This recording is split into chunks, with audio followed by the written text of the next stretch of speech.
First వెళ్ళిపోవాలైతే మనం first వెళ్ళిపోవాలన్నమాట.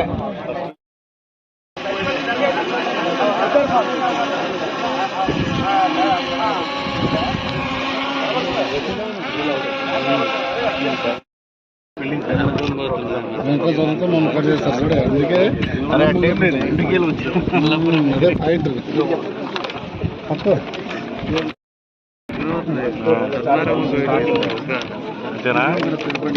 అట్ట మనకు అక్కడ రంధ్రం కొట్టుండే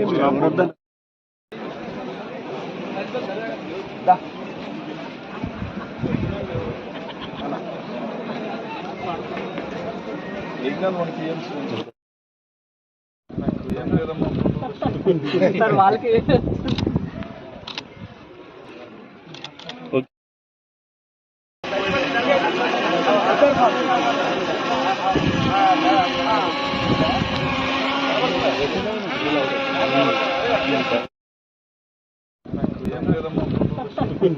వాళ్ళకి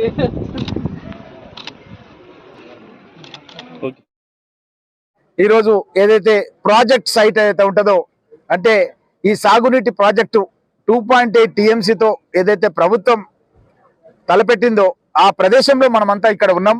అధికారులు దీన్ని సర్వే చేసి ఏ సర్వే నెంబర్లో భూసేకరణ చేయాలి, ఏ సర్వే నెంబర్లో ప్రాజెక్టు డ్యామ్ నిర్మాణం చేయాలి, అందులో ఏ గ్రామాలు వస్తాయి అన్నది ఒక నివేదిక ప్రభుత్వానికి ఇవ్వడానికి ఈరోజు మేమంతా కూడా ఇక్కడికి రావడం జరిగింది.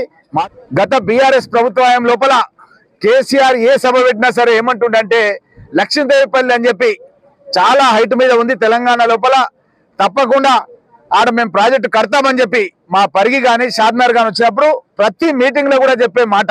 మీరున్నటువంటి శాసనసభ సమావేశాల లోపల గవర్నర్ గారి ప్రసంగంలో చెప్పించడం జరిగింది. 2.8 TMC రిజర్వాయర్ బ్యాలెన్సింగ్ రిజర్వాయర్ ని ఈ యొక్క కొందుర్గు పరిగి మండలాల మధ్యలో ఈ రిజర్వాయర్ నిర్మాణం చేస్తామని చెప్పి మాకు శాసనసభలో గవర్నర్ గారి ప్రసంగంలో చెప్పడం జరిగింది. ఆ తర్వాత రాష్ట్ర ప్రభుత్వం వివిధ జిల్లాలకు పంపే ఏదైతే ముఖ్యమైనటువంటి అభివృద్ధి కార్యక్రమాలు ఉంటాయో సాగునీటి రంగానికి సంబంధించింది మన వికారాబాద్ జిల్లా కలెక్టర్ ఏదైతే నివేదిక తయారు చేసి స్పీకర్ గారికి ఇచ్చినారో ఆ యొక్క స్పీకర్ గారు కూడా ఏదైతే చదివిండో జిల్లా ప్రజలను ఉద్దేశించి దాంట్లో కూడా ఒక 1,700 కోట్ల రూపాయలు శాంక్షన్ కూడా చేయడం జరిగింది ఈ యొక్క సాగునీటి ప్రాజెక్టు అని చెప్పి కూడా దాంట్లో చెప్పడం జరిగింది.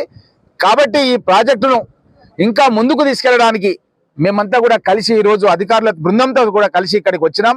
కానీ మా దురదృష్టం బీఆర్ఎస్ ప్రభుత్వం వచ్చిన తర్వాత ఆ యొక్క పనులు బంద్ చేసి గతంలో ఏదైతే ప్రాణహిత చేవెళ్ళ డిజైన్స్ ఉన్నాయో దాన్ని మార్చేసి దాన్ని కొండపోచమ్మ రిజర్వాయర్ అని కొత్తగా పెట్టి, అదేవిధంగా అక్కడ చిన్నగా ఉన్నటువంటి ప్రాజెక్టులు ఎక్కడైతే ముఖ్యమంత్రి ఇరిగేషన్ మినిస్టర్ హరీష్ రావు నియోజకవర్గం కానీ కేటీఆర్ నియోజకవర్గం సిరిసిల్ల కానీ అక్కడ చిన్న ప్రాజెక్టులు అయితే ఉండనో తడకపల్లి అని చెప్పి ఒక చిన్న ప్రాజెక్ట్ ఉండే దాన్ని పెంచేసారు.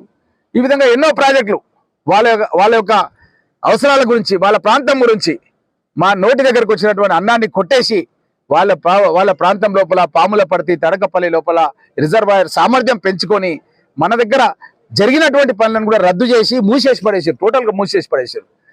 ఈ యొక్క రిజర్వాయర్ నిర్మాణం చేస్తే మన ప్రాంతంలో ఉన్న బోర్లలో కూడా నీళ్లు ఛార్జింగ్ అయ్యి పెద్ద ఎత్తున రైతులు మంచిగా వాళ్ళ పిల్లల్ని కూడా విద్యావంతులను చేసి ఉద్యోగాలు వచ్చే విధంగా కృషి చేయాల్సినటువంటి అవసరం మన ప్రాంతంలో ఉందన్న ఉద్దేశంతోన ఈ 3 సోర్సెస్ ద్వారా నీళ్లు తీసుకురావాలని, ఒకటి పాలమూరు రంగారెడ్డి ఇది కృష్ణా జలాలు, ఇంకోటి గోదావరి జలాలు ప్రాణహిత చేవెళ్ళ జలాలు, ఇంకోటి నారాయణపేట్ ఎత్తిపోతల పథకం జురాల నుంచి దగ్గర నుంచి తీసుకొస్తున్నారు కాబట్టి అది 3వ సోర్సు.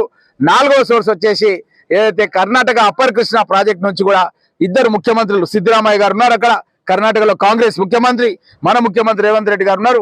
గతంలో ఈ ప్రాజెక్టు సైట్కి వచ్చినాడు, ఉద్యమం చేసిండు మన ముఖ్యమంత్రి, ఇరిగేషన్ మినిస్టరు, మన డిప్యూటీ సీఎం కాబట్టి మాతో పాటు ఉద్యమంలో పాల్గొన్నారు. కాబట్టి తప్పకుండా ఈ ప్రాజెక్టుకు పెద్ద ఎత్తున రూపకల్పన చేసి ఈ జిల్లాలో పేద ప్రజల యొక్క భూములలో పంటలు పండే విధంగా కృషి చేస్తారని ఆశిస్తూ, పరిగి కాన్సెన్స్ కానీ షాద్నగర్ కాన్సెన్స్ కానీ సముద్ర మట్టానికి 570 మీటర్ల ఎత్తులో ఉన్న ప్రాంతం ఈ ప్రాంతం కాబట్టి ఉమ్మడి రంగారెడ్డి జిల్లాలో నీటి వసతి లేని పరిస్థితి పరిగి షాద్నగర్కు ఉంది కాబట్టి గత ప్రభుత్వాలన్నీ మీ అందరికి తెలుసు. ఇవాళ తెలంగాణ రాకముందు సాగునీరు తాగునీరు అని చెప్పి లక్షిందేపల్లి నెత్తి మీద పెట్టుకుంటే కుండలాక ఉంటుందని చెప్పి కొందరు ప్రగల్భాలు వలికి దాన్ని పూర్తిగా నీరుగార్చి ఈ యొక్క రైతుల నమ్మకాన్ని ఒమ్ము చేసి ఈ ప్రాంత ప్రజలను నమ్మకాన్ని ఒమ్ము చేసిన గొప్ప నాయకులకు ఇలా చరమగీతం పాడిరు. కాబట్టి ఈ ప్రభుత్వం వస్తే మేము కూడా ఎన్నో అంటే సాగునీరు సాధించుకోవాలని చెప్పి లక్షిందేపల్లి బ్యాలెన్స్ రిజర్వాయర్ను సాధించుకుంటే ఈ ప్రాంతానికి నీళ్ళు వస్తాయనేది మా యొక్క నమ్మకం. కాబట్టి గత 10 సంవత్సరాల నుంచి కూడా ఆశించి భంగపడ్డాం. కాబట్టి ఇప్పుడు ఈ ప్రభుత్వం పాలమూరు ముద్దుబిడ్డ రేవంత్ రెడ్డి గారు ముఖ్యమంత్రి అయిన తర్వాత మన ప్రాంతాన్ని కూడా అభివృద్ధి చేయాలి అనే ఒక సంకల్పం, ఒక దృఢ సంకల్పం ఉంది. కాబట్టి ఈ యొక్క లక్షిందేపల్లి ఎత్తైన ప్రాంతం కాబట్టి దీనికి ఒక ఉదండాపూర్ నుంచి ఒక ప్రయత్నం.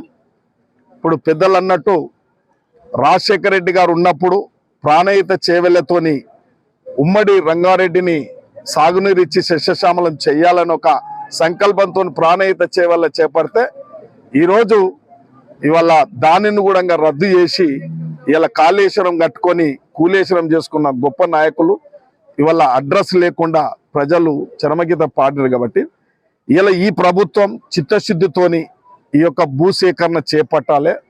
ఇలా వీలైతే ఉదండపూర్కెళ్ళు ఒక ప్రయత్నం, ఇవాళ ప్రాణహిత చేలతో భవిష్యత్తులో ఇప్పుడు పెద్దలు అన్నట్టు అప్పర్ కృష్ణ నుంచి కూడా దీనిని అనుసంధానం చేసి రిజర్వాయర్ బ్యాలెన్స్ రిజర్వాయర్ చేస్తే ఎప్పటికైనా మనకు నీటికి ఇబ్బంది ఉండదు. కాబట్టి ఇది త్రివేణి సంగమం లాగా 3 సోర్సులు ఇక్కడ నిలబెట్టుకుంటే ఈ రిజర్వాయర్ నిర్మాణం చేసుకుంటే దీని ఇలా రైతులు కూడా పెద్ద ఆందోళన చెందవలసిన అవసరం లేదు. దీన్ని తప్పకుండా రిజర్వాయర్ కట్టే తీరుతాం. కాబట్టి భవిష్యత్తులో ఏదైతే మనకు సాగునీరుకు తాగునీరుకి ఇబ్బంది ఉందో అది తప్పకుండా అధిగమించబోతా ఉన్నాం. ముఖ్యంగా ఈ ప్రాంతం ఇలా పెద్ద అభివృద్ధి చెందబోతా ఉంది. ఇలా షాద్నగర్ కానీ పరిగి కానీ ఈ 2 నియోజకవర్గాల నుంచి కూడా RRR రోడ్ అంటే ఇక మీకు అర్థం చేసుకోండి. భవిష్యత్తులో ఆ రోజు రాజశేఖర రెడ్డి గారు ఇలా ఔటర్ రింగ్ రోడ్ చేపట్టేటప్పుడు ఎంతో మంది అవాంతరాలు, ఎన్నో ధర్నాలు దీక్షలు చేసారు. అయినా ఇలా ఆ రోడ్ లేకపోతే ఇలా హైదరాబాద్ అభివృద్ధి కనబడబోయేది. కొందరు ముఖ్యులు స్వతంత్ర సమరయోధులు ఔటర్ రింగ్ రోడ్ కూడా ముందే అమ్ముకొని పోయారు. అంత గొప్ప నాయకులు వాళ్ళు. అంటే ఇలా ఈ సోంచి ఇలా ఉత్తర తెలంగాణను కేవలం ఉత్తర తెలంగాణ అభివృద్ధి చేసుకోరు. కాబట్టి ఇలా మేము కూడా అభివృద్ధి చెందాలి, మా ప్రాంత రైతులు అభివృద్ధి చెందాలని చెప్పి ఇలా రామ్మోహన్ రెడ్డి అన్న బాగా కృషి చేసి కూడా RRR పనికి కూడా దగ్గరలో పోయే విధంగా కూడా వాడు కృషి చేసి ఆ దిశగానే అలాట్మెంట్ కూడా అయితా ఉన్నది. కాబట్టి ఈ RRR ఏదైతే రోడ్ వస్తుందో దీనికి రేడియల్స్ రోడ్స్ కూడా వస్తా ఉన్నాయి. దాంట్లో భాగం 4 వేస్ ఆల్రెడీ అయ్యింది. ఇలా పరిగి షాద్నగర్ కూడా రేడియల్ రోడ్స్ 4 వేస్ అవుతున్నదంటే ఈ ప్రాంతం అభివృద్ధి చెందాలనే ఆలోచనతో. అదేవిధంగా ఈ యొక్క RRR ఏదైతే చుట్టుముట్టు కూడా రేపు డ్రింకింగ్ వాటర్ ఇచ్చేది ఒక లైన్, ఒక పైప్ లైన్ ఏర్పాటు చేసే దిశగా, అట్లే ఒక ట్రైన్ కూడా ఏర్పాటు చేసే దిశగా ఈ రాష్ట్ర ముఖ్యమంత్రి ఆలోచన చేస్తుండే. కాబట్టి ఇందులో భాగంగా మేము ఈ బ్యాలెన్స్ రిజర్వాయర్ ఏదైతే 2.8 ఉందో గారు వారు బాగా టెక్నికల్ గా అడ్వైజ్ చేశారు. కాబట్టి వాళ్ళకి ఎన్నో ప్రాజెక్టులు, ఎన్నో లిఫ్టులు కూడా కట్టిన అనుభవం ఉన్నది. కాబట్టి వారిని నేను రామరెడ్డి అన్న సంప్రదిస్తే స్పందించి మీరు స్పాట్ చూద్దాం పండి, ఇది మీకు ఎంతైనా అవసరం ఉంది, అది రిజర్వాయర్ కాబట్టి అని చెప్పి వారు ఇక్కడ రావడం జరిగింది. ఈ కంట్రోల్స్ ఇవన్నీ కూడా పరిశీలించి ఇక్కడ భూ పరిస్థితులు ఇవన్నీ ఈ ఎట్లా కండమ్స్ ఎట్లున్నాయి ఏమున్నాయి చూసిండు. కాబట్టి చూసి ఒక టెక్నికల్ గా ఒక పద్ధతి మీద దీనికి ఈ రిజర్వాయర్ పెంచితే వారు చూస్తేనే చెప్పారు కొద్దిగా రిజర్వాయర్ కెపాసిటీ పెంచుకుంటే చాలా బాగుంటుందని చెప్పడం జరిగింది. కాబట్టి ఒకసారి నిర్మాణం చేయబోతున్నప్పుడే ఇవన్నీ ఆలోచన చేయాలి. కాబట్టి ఫామ్ హౌస్ లో కూర్చొని ఇలా నిర్మాణం చేపట్టే పరిస్థితి లేదు. ఇలా ప్రజలల్లుండి ప్రజల సమక్షంలో ఉండి అధికారులను తీసుకొచ్చి మన అందరం చూసి రైతుల సమక్షంలో ఈ ప్రాంతంలో ఉన్న నాయకుల సమక్షంలో ఇవన్నీ కార్యక్రమాలు చేపడతా ఉన్నామంటే దీనికి ఒక కార్యరూపం దాల్చబోతా ఉన్నాం కాబట్టి ఇంకా ఏమైనా సలహాలు మంచి చెడు టెక్నికల్ కానీ రైతులు కానీ ఎవరు సలహాలు ఇచ్చినా కూడా ఈ ప్రభుత్వం స్వీకరిస్తుంది. ఆ దిశగానే ఈ యొక్క రిజర్వాయర్ మాత్రం, ఈ బ్యాలెన్స్ రిజర్వాయర్ మాత్రం చేపట్టబోతుంది. కాబట్టి త్వరలోనే ఈ భూసేకరణ చేయాలని చెప్పి వారు స్వయాన ఇలా అవకాశం వచ్చినప్పుడు క్వశ్చన్ అవర్ లో పని కట్టుకొని కూర్చొని రామ్మోహన్ రెడ్డి అన్న కూర్చొని గంట వాదిచ్చిండు ఈ యొక్క నీటి పరిస్థితి గురించి, మన ప్రాంత ప్రజల గురించి, మన ప్రాంత రైతుల గురించి. దానికి తోడుగా నేను కూడా క్వశ్చన్ అవర్ వచ్చినప్పుడు నాకు ఏం అవసరం లేదు, నాకు లక్ష్మీదేవిపల్లి రిజర్వాయర్ మాత్రం బ్యాలెన్స్ రిజర్వాయర్ నిర్మాణం చేస్తే చాలు, మా ప్రాంత రైతులకు అందరికి బాగుంటుందని చెప్పి ఆ దిశగా ప్రయత్నం చేస్తున్నందుకే ఒక తొలి అడుగు పడ్డది దీనికి. కాబట్టి ఇది ముందుకు పోతుంది, ఇంకా ముందుకు పోతుంది తప్పకుండా. కాబట్టి మీరు ఇక్కడ ఉన్న ప్రాంత ప్రజలు రైతులు అందరూ కూడా సహకరించాలి, ఎక్కడ ఆందోళన చెందొద్దు. ఎవడో చాతగానోడు మాటలు మస్తు చెప్తాడు, మీ భూములు పోతున్నాయి, ఆ భూములు పోతాయి, ఏ భూములు పోతాయి, పోయేటంతకు పోతాయి, ఎంత నష్టం జరగాలో అంత నష్టపరిహారం ఇస్తాం, ఎవరు ఆందోళన చెందవలసిన అవసరం లేదు. కాబట్టి ఈ మంచి కార్యక్రమ శ్రీకారం చుడుతున్నాం కాబట్టి ఒక సమయం ఆసనమైంది. ఇలా రామరెడ్డి అన్నకు ఏమీ స్వార్థం లేదు, నాకేం స్వార్థం లేదు. ఈ యొక్క తాలూకా నియోజకవర్గాల్లో మా పేరు ప్రతిష్టలు ఉండాలి, మేము రైతులకు అండగా నిలబడే సాగునీరు సాధించి తీరాలని ఒక ఆకాంక్ష సంకల్పము కంకణభద్రమై ఈ మైసమ్మ గుడి సాక్షిగా చెప్తా ఉన్నాం. మాకు కావాల్సింది రిజర్వాయర్ తప్ప మిగతా ఏమి మాకు సొంతానికి మా స్వార్థానికి ఏం అవసరం లేదు. మాకు డెవలప్మెంట్, రైతుల మెప్పు పొందాలి, మేము రైతులకు స్థిరస్థాయిలో వాళ్ళ హృదయాలలో నిలిచిపోవాలి. కాబట్టి ఈ యొక్క సాగునీరుకు పూర్తిగా ఈ రిజర్వాయర్ సాధించి తీరుతాం. కాబట్టి పత్రిక ముఖంగా మీ అందరితోని నేను స్వనీయంగా చెప్తా ఉన్నాం, రేపు సాధించబోతాం, టైం పడుతుంది తప్పకుండా, కానీ పూర్తి చేసి తీరుతాం.